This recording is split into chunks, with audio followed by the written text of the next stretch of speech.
Matapos po ang halos 2 buwang tigil operasyon, iti-test run ngayong araw ang ilang tren ng Philippine National Railway sa bagong kumpuning Riles. Diyan malalaman kung maaari na ulit pumasada ang mga tren ng PNR. May live report si Isay Reyes. Isay! Good morning, Rhea. Nakatakda nga inspeksyonin ng mga opisyales ng PNR ang kanilang commuter trains mula sa Tutuban hanggang sa Buendia ngayong umaga.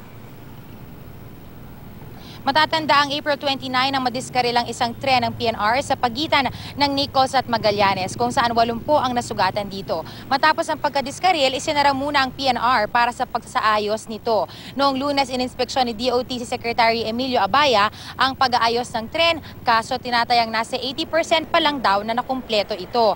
Hindi raw pwedeng basta ito buksan dahil maraming mga pyesa pa ang di kumpleto at maaaring magdulot muli ng derailment. Gumagamit na rin ng hawk bolts sa mga riles para maiwasan ang pagnanakaw ng mga masasamang loob.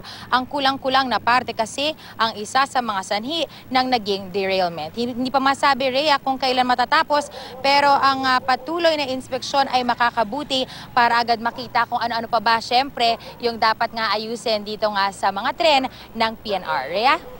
Maraming salamat, Isay Reyes.